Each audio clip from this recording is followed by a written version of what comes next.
Is there anything at the jewelry is there anything fancy at the jeweler if they're a joint place? This is just me signed as a DM right now. Look, you know. It's just that there's no jeweler in Waychester.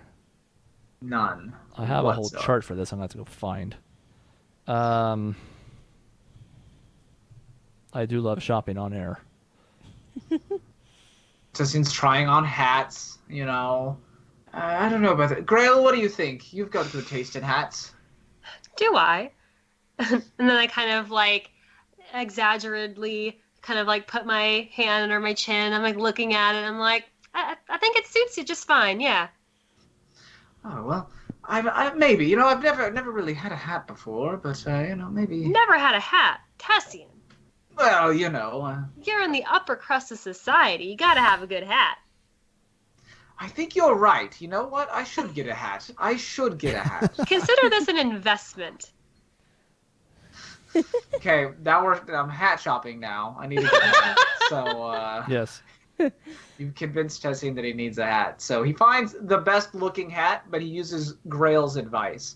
Okay, so, it's not a fedora. It might be an old school fedora, but it's not a what is it called? Like a Trimble or whatever the fuck they are. A Trilby. Trilby, yeah. I'm thinking, what would be nice? What would be good on Tessian? I kind of think one of those, what are they, like those Irish caps would be really nice on him. The ones that are like, yeah. Yeah. I own one. Yeah. I think it'd look good on Tessian. Okay. He buys one of those, whatever one of those runs. I want you to have the hat that's like in Bloodborne where it like comes to a point here and then it goes back and there's like wings out here. That's pretty cool too. Hey, I mean, like the most extravagant tricorn hat in the world. Is what it sounds like. It's very dashing. So the only things that are not completely out of your price range, because they have some expensive stuff in this jeweler, there is an Ioun Stone of Awareness that runs 800 gold pieces, and a necklace with beads of force on them that are 1,200 gold pieces for the set. Beads of force? What's that? Small black spheres measuring 3/4 of an inch in diameter and weighing an ounce. You can use an action to throw the bead up to 60 feet. The bead explodes on impact and is destroyed. Every creature within a 10-foot radius of where the bead landed has to succeed on a saving throw or take 5d4 force damage. Whoa! And then a sphere of transparent force encloses the area for 1 minute. Any creature that failed the save is completely trapped within the area. Creatures that succeed are pushed away. Is that a strength or a dex to throw?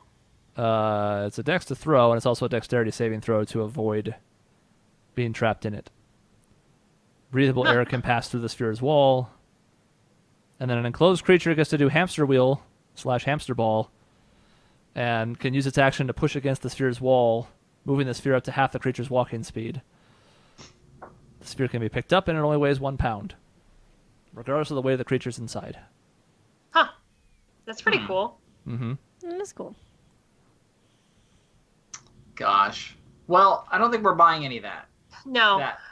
I mean, at this point, I would rather just disguise myself using an illusion, and since if we're just trying to make up appearances here, I can certainly do that for myself. And they have, nice jewelry that doesn't have any magical properties, brooches and necklaces and bracelets and the like, rings, but even those are still relatively pricey because they're all, pretty nice gemstones.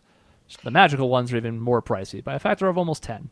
Yeah, I feel like, at least on my end, I would feel fine kind of doing a disguise self, like very subtle disguise self where I add jewels and a necklace maybe and bracelets so that it really isn't something that someone would think isn't real, I guess. I'm not going to be adding elaborate hats that are huge and that can pass through somebody else, so they'd be like, why is this an illusion? I'll probably go that route. Do they have any jewelry pendants that they have exactly 5 of? Identical ones? Is this going to be a friendship pendant I love it. experience? No. What you do is you get one, and then we cut it into 5 pieces. Oh. We gotta wear that thing, guys. Come on. One time I saw a 3-part like heart pendant, and it was like the 2 sides and then like a weird jagged middle. I'm like, that looks like shit. Like nobody wants that. It's Like, it's a couple and their unicorn. Oh no. They do, actually, yes, because I rolled pretty high there. They do have 5 opal necklaces, or the opals of the brooch, but kind of a dark blue, a little bit of green tint, pretty dark opal brooches that would run you 50 gold for the set. Oh. Tessian will buy them. And the hat. And yeah, we're going to get them. And he's going to have a thing where he is like, well, everyone, I think it's about time that we sort of solidify our little group together. And then he'll kind of hand one to each of everybody. And he's like, well, I don't know what exactly we've decided to call ourselves yet. And he gives Isaac a bit of a look, like, don't say it. And then, yeah. I've been trying to do this forever. But whatever it is we end up calling ourselves, at least we'll have a way to, well, remember that we're all here, we're all now, and we're all working towards the same goal. Are they like identical but different colors? They are identical, and if so, what color? They are identical and a dark bluish, somewhat green tint. And it's a pendant. I like it. I'm having trouble Aw. visualizing what like a pendant. Like a, Do you like clip it on? No, you wear it around your neck. Think Chrono Trigger. Oh, so a necklace. Oh, that's cool. Yeah. I'm gonna put it on. Me Once we buy too. I'm gonna put it Yes. on and run out of the store. Yeah. Hey, that could be a really good distraction. There you go. Yeah. Except then we're actually stealing, Right. and it's a real crime. What's the point of a ruse when you can just go full hog crime? damn. No, you know what would cause a distraction? Killing the Empress. All right. So with the hat testing, that comes to 52 gold pieces. Done. Make your notes. Shall. And having spent some time browsing the 2 stores, you get the sense that it's about time for the distraction.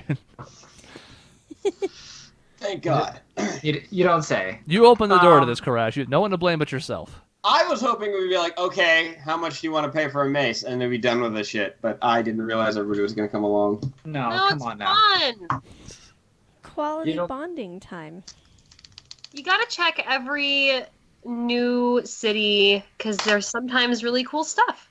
By the second store, Karash is looking around, wondering why it is he's holding a purse and doesn't understand why he has to be in this place at all. He's like, can I leave? Where's Yeah. Karash wearing the pendant? Around his neck. Where the hell else? Well, would he I wear it? mean, you can wear it around your wrist. You can put it in your pocket. There's a lot of stuff you can do. Nah, he's already got a pendant on anyway, so why not toss it on there too? All right. I'm Double 2 pendant. chains. What's up? Why does Karash have a purse? Yeah, I the think purse you for his made that part girlfriend. up. That was the joke. Was that he was? Uh-huh. Yeah. No, I do like it. I like the idea of him being totally out of his element and just like kind of gazing around and just like grabbing it off the shelf, just holding it like, do I fit in yet? Looking to see if there's any place to sit, and if there is, just kind of like staring at his phone. And Tessie, and I am imagining you with this hat, by the way. It's good. Like, I've Sold this tricorn hat Oh, the tricorn hat from That's- Bloodborne. Why do I have a tricorn? It looks really cool. Trust me. I believe you meant to say, why do I have a tricorn hat, milady? Absolutely. Oh boy. All right. So, what's the plan? I guess I'm taking my new tricorn, and we're gonna go walk out into the to the market with our new necklaces of friendship, and I've made my hair. I've like kind of not slicked it back, but try to like put it back so you can see the circlet more pronounced You're to embracing fit it? the Oh, theme. yeah. Okay. Yeah. Aw. I noticed. Not because I want to, but because it fits the theme better. Mm-hmm. I sort of like give you like a little clappy gesture and smile No, at you. stop that. No. Stop. So we go to the bar. Yeah, we're gonna head over to. I'm gonna lead everyone to the Lamox. Okay. This is one of those need to know basis kind of places. There is not the signage advertising it that most of the other businesses have because, again, this is not like an underground tavern or like a seedy one. It's just as a place where maybe less desirables go. Well, Waychester doesn't really want to call too much attention to it, but they're like, yeah, some people are not like not everybody in the city is going to be all stuck up upper crust people, so we need a place for them to go. So there is a sign and whatnot, but Tessian, having been there before, is a great help of finding it. And as such, as you head back across the market district, heading south a little ways, in about 10 minutes or so, maybe a couple hours having passed now, maybe 3 almost, you find your way to the Lamox Tavern. Inside, it's relatively dark considering. It's lit up, you can see. It's just not brightly lit, nor is there very many windows. So for the most part, it's lit only by the interior lights. There is a pretty decently lively bar scene at this time of day. We're still talking like 11 o'clock or so in the morning at this point, and yet there's some folks in here putting in some work on some alcohol already, despite the time of day. And beyond that, at least because it's still morning, there does appear to be a spot where there's a stage, but no one's performing on it currently. Well, I guess we'll find a table that we can all sit at, and then sit down and wave over the barmaid or bar sir, whatever is serving. The barman, man-made. Oh man, I don't know. Barmaid comes over, asks for your order. Just some ale or... Yeah, like the cheapest thing. Like how much we've been drinking. I We're kind here of to had a start thought. fight. That's why I wasn't going to give you the house special because I had a feeling it was meant to be largely ceremonial. A round of the cheapest swill you've got. Sure. 5 silver will take care of that. And pretty quickly she brings you back 5 tankards with what does appear to be alcohol in them. Okay. Doesn't smell especially great, but it doesn't smell terrible either. You're just kind of like, yeah, this is going to be like, if you needed to get drunk just functionally, this would be phenomenal. If you're drinking for taste, Just prestidigitate some better taste in this, and then take it back. You know. And I don't know. Tessian's gonna sit and drink for a few minutes. No, I'm going to raise a glass. I'm going to say, I swore to never drink from taverns again, and I have been faithful to that promise. But I feel like if there is an exception, today is probably one of them. So to whatever we decide to name ourselves, this motley crew. To the unnamed. Tessian will raise his glass. I raised my glass too. Clink. Glasses up. And Okay. then bottoms up. To be I will- determined. I will take a swig, actually, because, yeah, I feel like I need to clarify. And then I will say, all right then. Slam the glass on the table, shattering it. Stand up on the table, and I want to dive at Karash. It's still seated. Oh, yeah. I'm trying, Chris, to knock him like back in the chair. I don't know if I'm strong enough, though. all right, roll me an athletics check.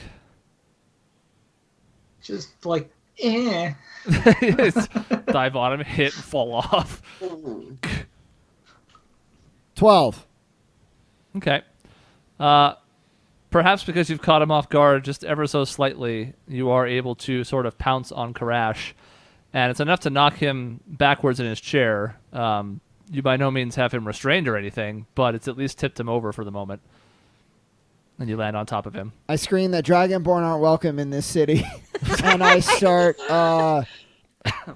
messing with his face. I get up and I try and like pulling on Isaac, and I'm starting like not super intensely, but I mean honestly I'm kind of taken aback that he did this so suddenly, and I'm just kind of like, okay, like this is what we're gonna do, so I'm gonna get in there. So yeah. Hands off me, Dragonborn sympathizer. I'm going to try and shove him not just off of me, but into everybody else. All right, both of you make me an athletics check. Oh boy. Oh, me too? No, just those two. Oh, okay. Oh, well, this will go well. 25. Jesus. Wait, I'm doing an athletics check too? Yeah. Yes. Okay. Let me do that. Oh, you did well. 18. Okay. The two of you, after kind of being not startled, that sounds too harsh, but sort of caught off guard by this all of a sudden from Isaac, move to keep up your part of the ruse. And Grail, as you go to like restrain Isaac to stop him from slapping this poor dragonborn in the face, as you go to kind of like pull him off, Karash, something about those words just awakens something inside of you. And you push Isaac off so hard that he flies back onto the table and smashes it. Oh my god. And Grail, you kind of like pull your arms off at the last second because you're like, I was going to pull him off, but now there he goes. I'm going to get up, but like intentionally stumble backwards into Lena's chair. Okay. Okay.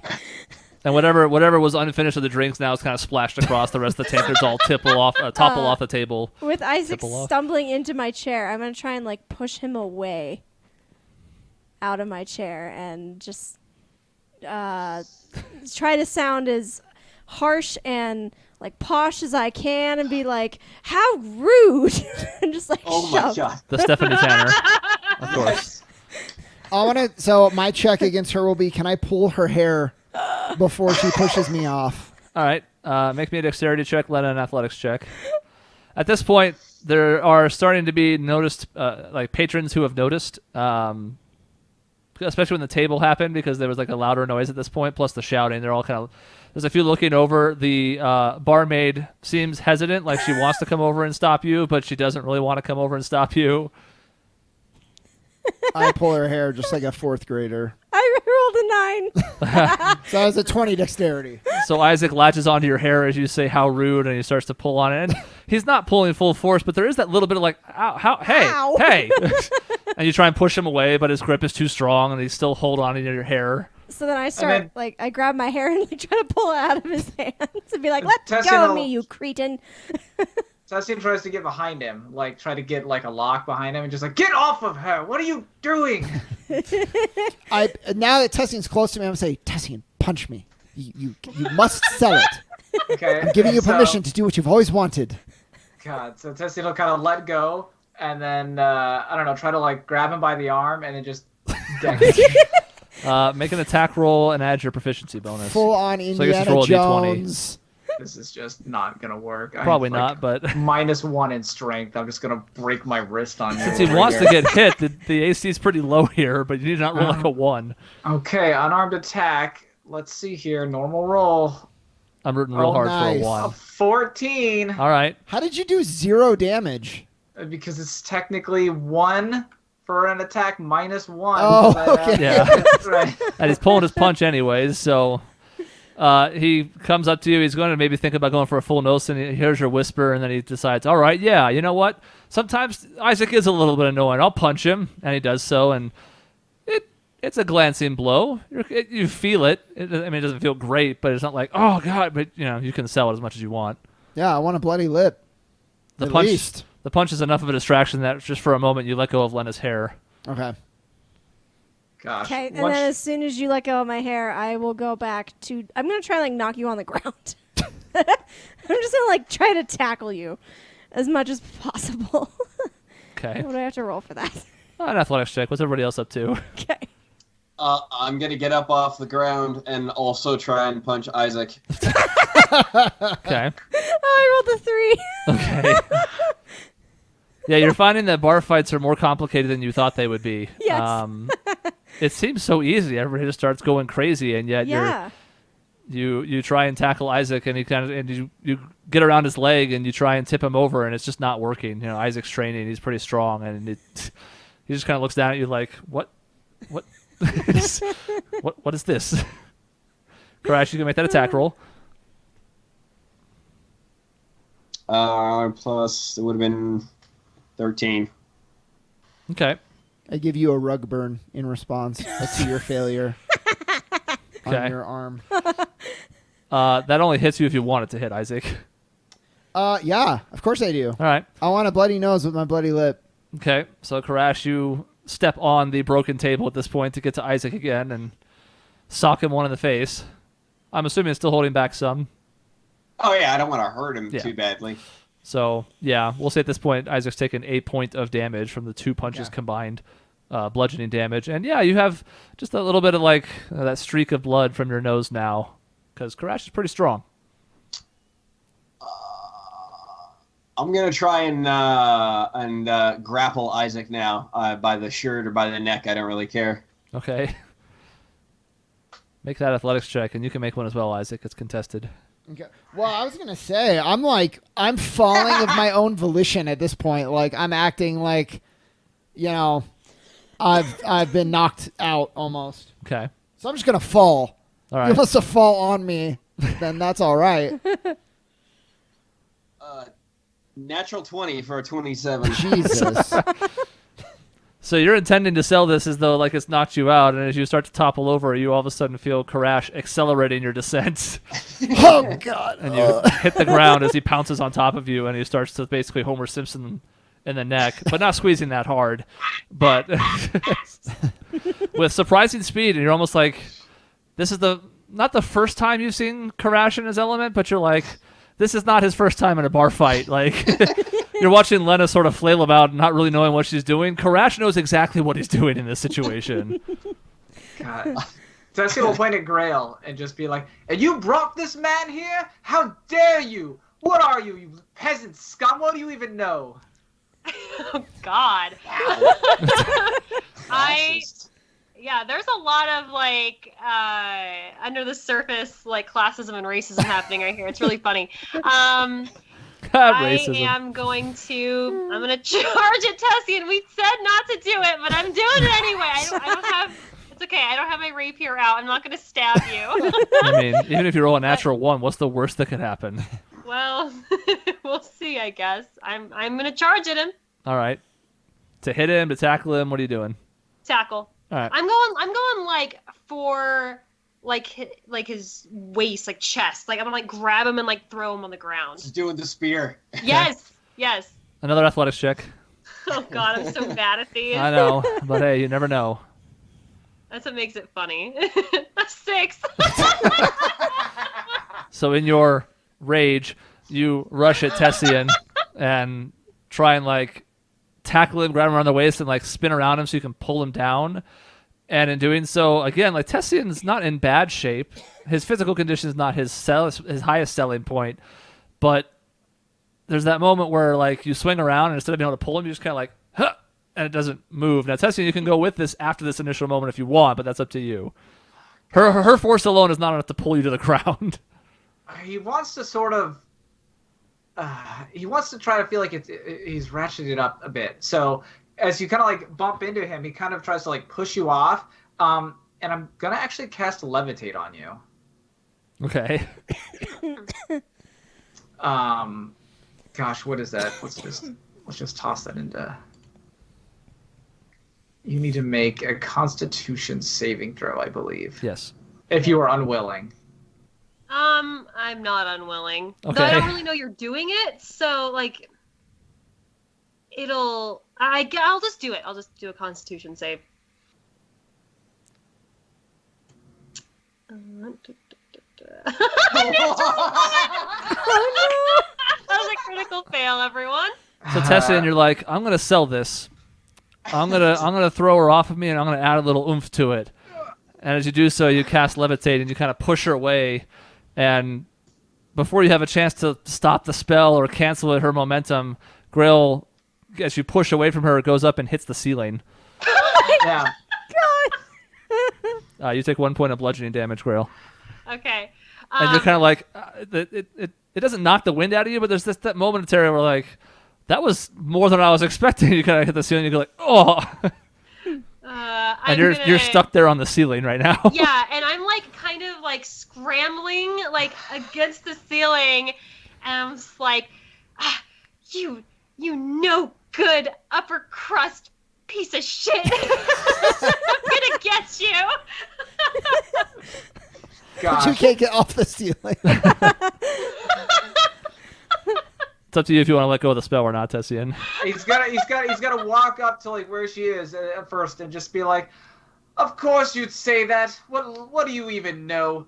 Tell you what, you can come down if you agree to kiss my boots. Ooh. While he's monologuing, I want to throw Isaac into him.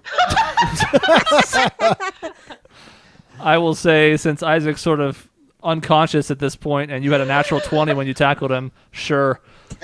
You pick him up off the ground and chuck him at Tessie. I'm just mumbling to myself like, oh god, this is going to hurt. Oh god, oh no. Tessie, make a concentration check. Oh, And I'm like snarling, and I'm like, I would never stoop so low. oh, Constitution. This is great. 18. Okay.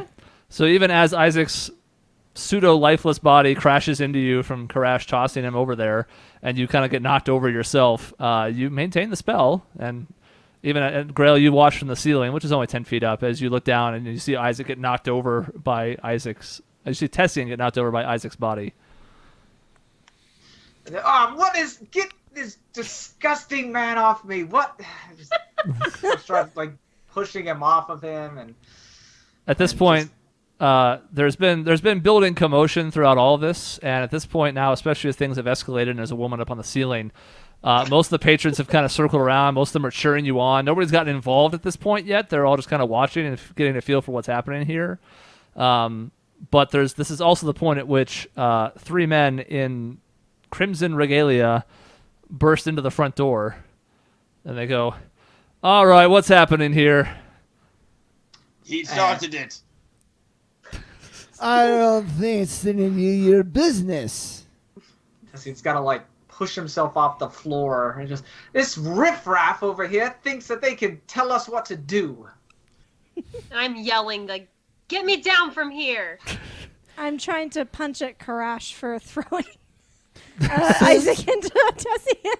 When I'm not does even gonna pretend I care Waychester that you're trying. allow Dragonborn? Are you kidding me? The Empress lives here. What is going on? One of the guards kind of walks over and looks up at Grail, and he's like, "All right, get down from there." I would if I could. You have any ideas? He looks around. He's like, "All right, someone put her down this instant." Tessie just like points and she just floats down. You I gently. thought you were gonna have me drop from the ceiling. Levitate cannot do damage when you fall. You kind of float down. Yeah, Okay. so even when he ends the spell abruptly or like whenever, it's just. So you float down and you land on your feet amidst the shambles of the table, and the 3 of them basically tell you to come with them. And I don't really know why this is necessary, but okay, very well. Well, we can't have you making a scene. Come now. Well, I'll acquiesce, yeah. Yep.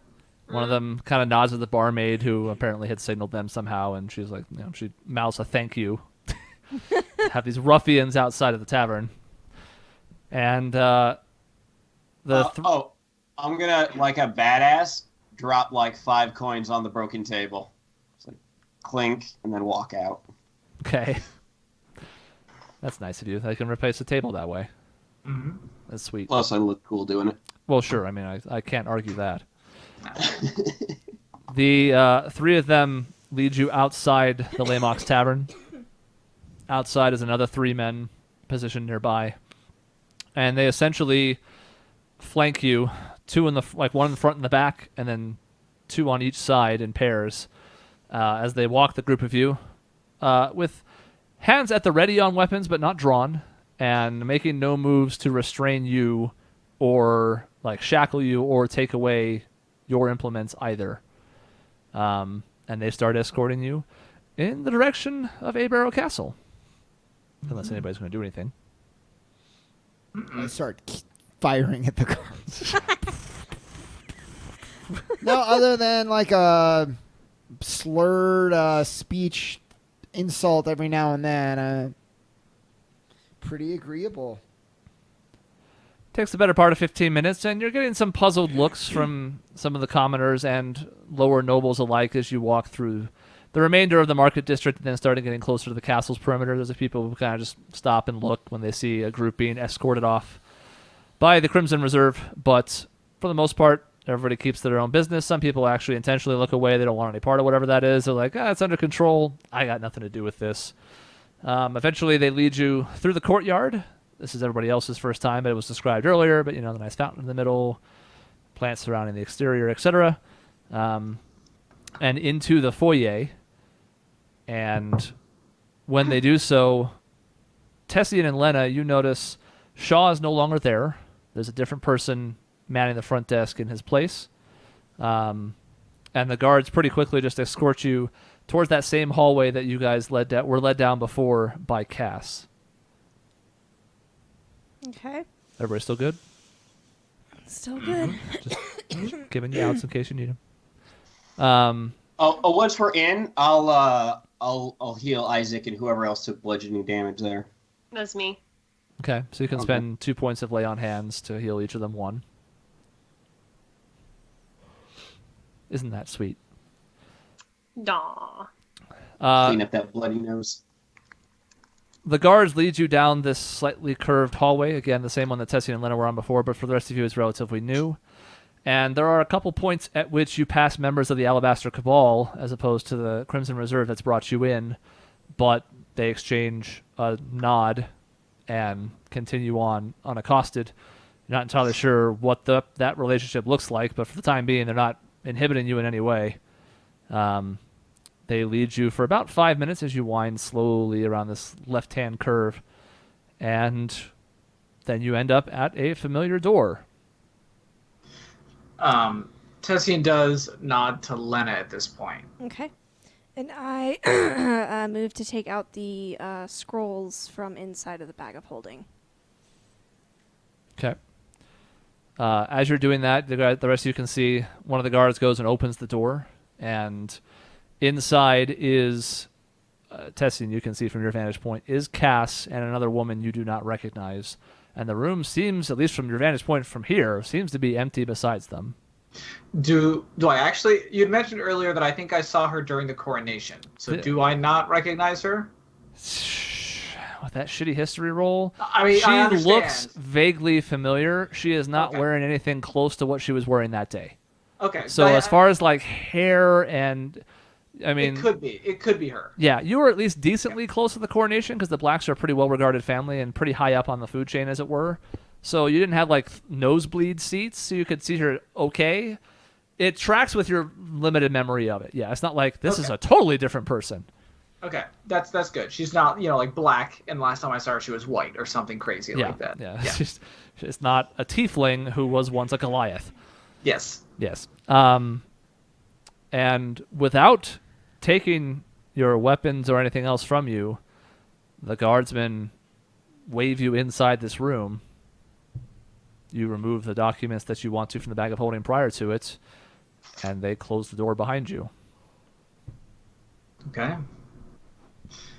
Well, once the door's closed, Tessian just sort of nods and is like, well, I'll admit that went a little better than I thought it would. And Cass kind of gives you a look like, you doubted me? Oh, no, it's just...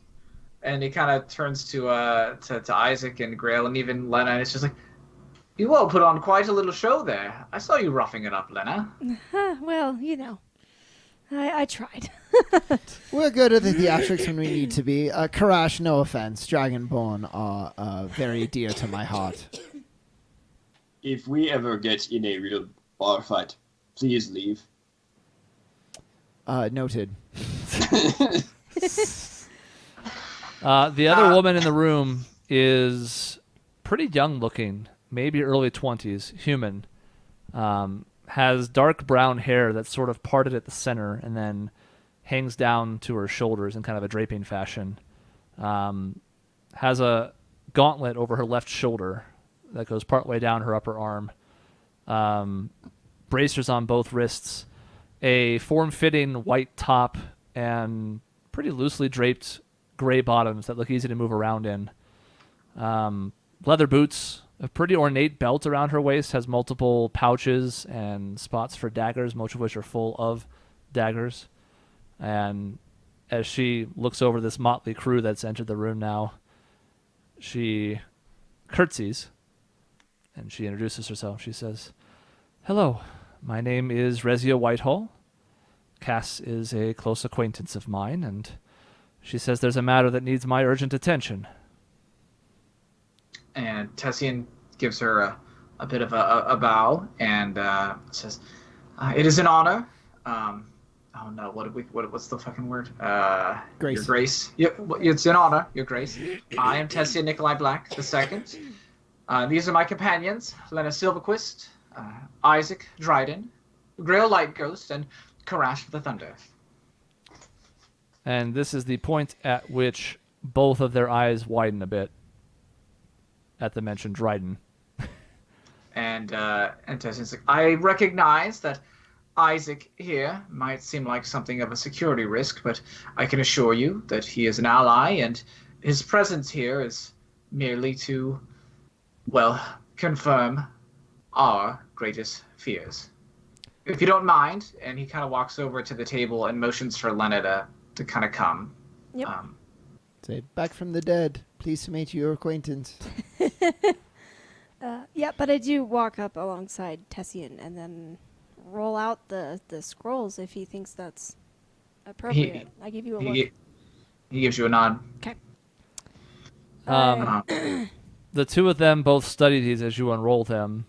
Cass, kind of distracted, she gives you this look of, like, to you, Tessian, where she's like, you didn't mention anything about this. Are you sure about this? And Tessian nods. She's like, believe it or not, we wouldn't have gotten any of this were it not for Isaac. His intentions are pure, I can assure you. She gives you kind of a slow nod. She doesn't seem totally convinced, but she seems willing to go with you on it. And she kind of turns her eyes back away from you towards these documents. Do I hear her say that to Tessian, or is it under her breath? It's loud enough. It doesn't seem to be an attempt to veil it from you. If anything, it's almost meant for you to hear it. Okay. I would just say, look, ma'am, for what it's worth, I don't really trust you yet either. So let's just both stay wary and turn our attention to the real important thing here. She just kind of shakes her head, but she does indeed do that. They spend the better part of a couple minutes looking over things, really parsing the details themselves, because the schematics, the drawings themselves are pretty telling, but then the details, the devil's in them. And when they're both finished, they kind of look at each other. And Rezia looks at Cass and she says, "This is actually happening then, isn't it?"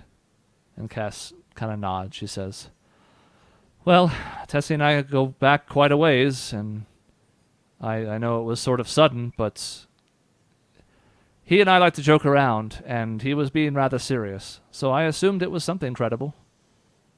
And Rezia kind of looks up at the group and she says, "How did you come across this information?" From the house of Faust Dryden himself. From his own chambers.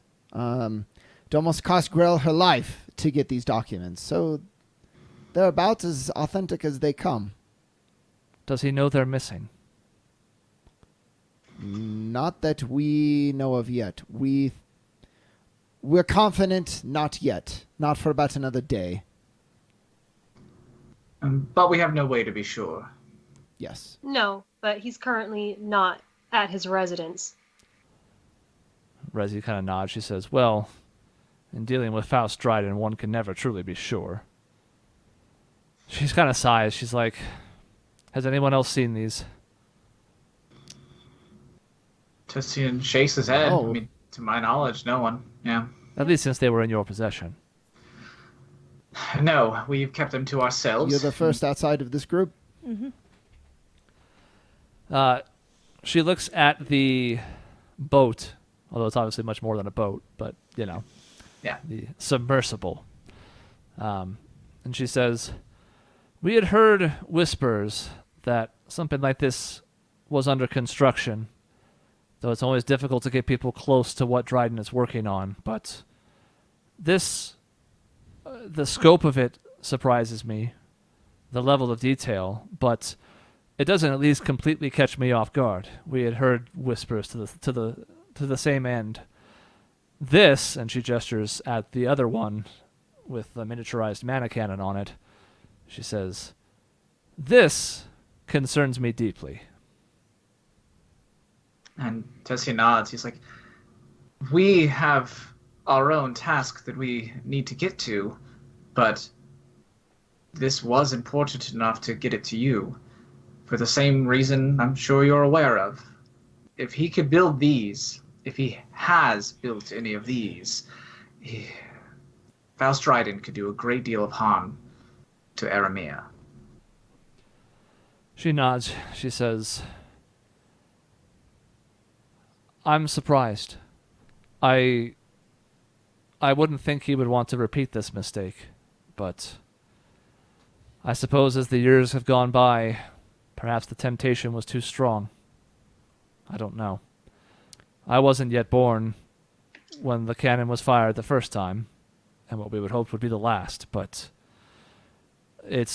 we've heard plenty of stories, and all you have to do is head a bit east and you can see how bad that damage was. To think that anyone will look to repeat it is, quite frankly, it's astonishing to me. Trust me when I tell you Faust Dryden is not the man you think you know. Oh, I understand your relationship, given the name I have discovered here, but rest assured, I know exactly the type of man Faust Dryden is. And you can see this, she's had this kind of air of nobility to her to this point, and very formal and proper. You can see this kind of more fearsome emotion kind of flare up as she says this. What does that mean exactly? I shouldn't need to tell you the type of man Faust Dryden is, a manipulative man willing to do whatever it takes to further his own ambitions. Sure. It's more about the implications. If you know this, does the Empress know this? And if she does, then I might need some educating on the dynamics here, I guess. Is he being allowed to operate with impunity for some reason? She kind of sighs. She's like, well, I'll grant you, it is more complicated than you might imagine. Come, sit. We should go over this while we're in a place with safekeeping. I do not want word to escape these halls.